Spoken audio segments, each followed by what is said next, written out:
Welcome back to Switzer. It's now time to put the spotlight on an exceptional Australian business with the unlikely name of eNerds. To get the history and the outlook for this fast-growing business, we have the CEO and founder, Jamie Warner. I'm sure I wrote, we have the founding nerd, but they've actually made my introductions nicer than I would have had them. How are you, right, mate? Mate, you've had a property-a-thon, so it's time for technology. A nerdathon now. A nerdathon. So how long has the business been going for, Jamie? Mate, we've been going since 2000, so in our 14th year. Yeah. The business was founded by my brother and myself. Yeah. I was 22, he was 20. Right. So, mate, it's been an exciting journey and really enjoying the Did ride. it start at your family home or something like that? Mate, almost. It was sort of almost out of a garage, but look, it's been a great journey. We were trying to basically innovate and improve the way IT services are provided to small to medium businesses. Yeah. So from the humble beginnings, we've been able to grow the business. We have 30 staff. We've got offices in Sydney, a back office network operations centre in Sri Lanka. So we manage over 100 businesses, 5,000 desktops, laptops, 1,000 servers, and these days we try and position ourselves around premium customer service. So what we've actually done is build a suite of innovative software packages to differentiate ourselves in quite a cluttered market. Tell us what are the main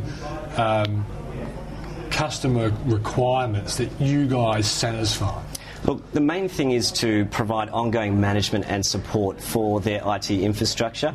And in doing so, we also design solutions. So we look at the overall network architecture and ensure that they've got the right solutions for backup, disaster recovery, security, email, and those sorts of things. Okay, so your life would have started in that era where people thought, hey, I've got a lot of people here, better get a server. Now something goes wrong, what do I do? Exactly. Yeah, exactly. Now, how do you now cope with the cloud? Because the cloud is a new offering, and I figure they're still going to need help, but you have to change your business model because of it? Well, that's a good question. The cloud had big bucks, mate. Yeah, that's right. Look, it has changed the dynamic by which we deliver our services. What's actually happening is the software applications that businesses are using are starting to go to the cloud, so they call that software as a service. And aside from that, there is the opportunity to move your infrastructure into data centres, especially when you have multiple sites around Australia. Yeah. It becomes more of a requirement to do that. So for us, it becomes more around support, maintenance of their local infrastructure, desktops and laptops, etc. Yeah. And more of a management role in terms of their cloud technology. Yeah, because at the end of the day, people have got a fast-growing business in particular.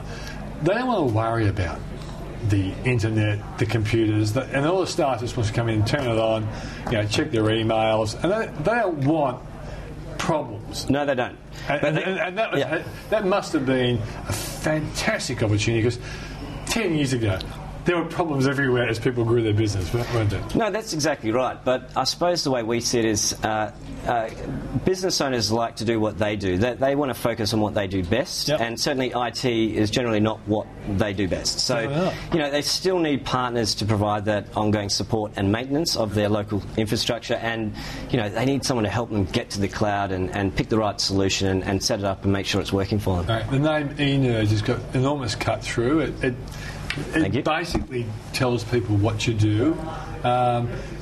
Is there anyone overseas using the same name? Mate, I think there's a few nerdy sort of companies out there using the same name, so all similar sort of names, and you've certainly seen a lot of the more unusual names come into the market.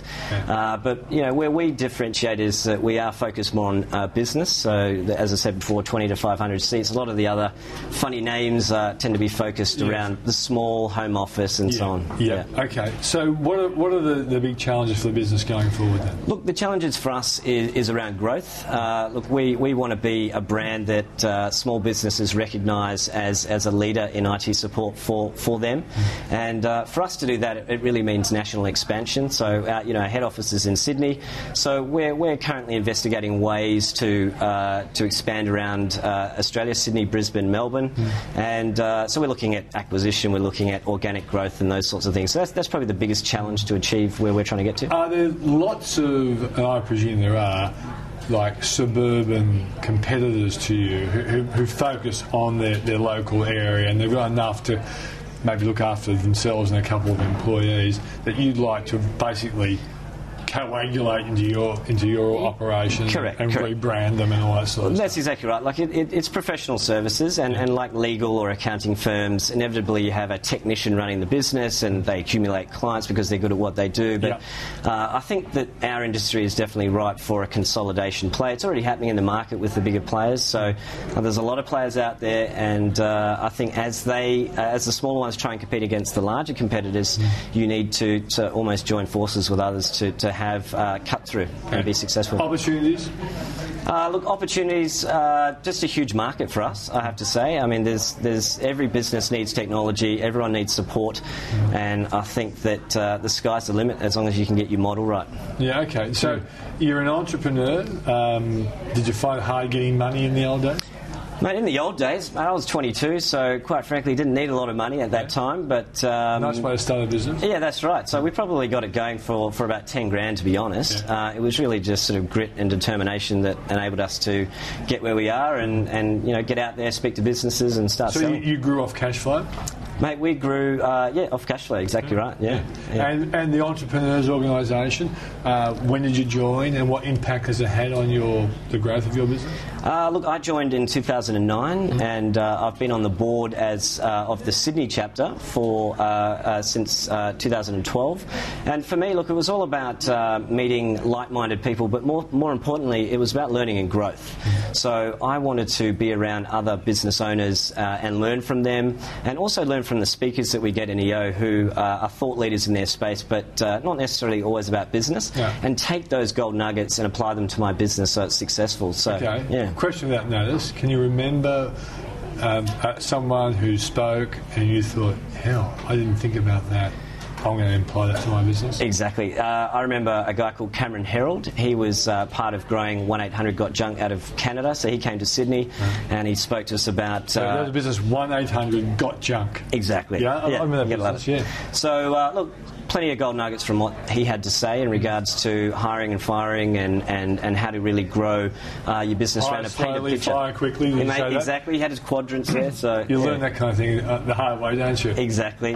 We all were sort of hanging our heads in shame listening to a lot of things he said. So. Okay, one last thing. You learn a lot about running a business, but how good a leader were you when you first started? And is it the main game nowadays to improve your leadership? Look, I think leadership is the key. I think learning and being able to apply what you learn to help your business succeed is extremely important.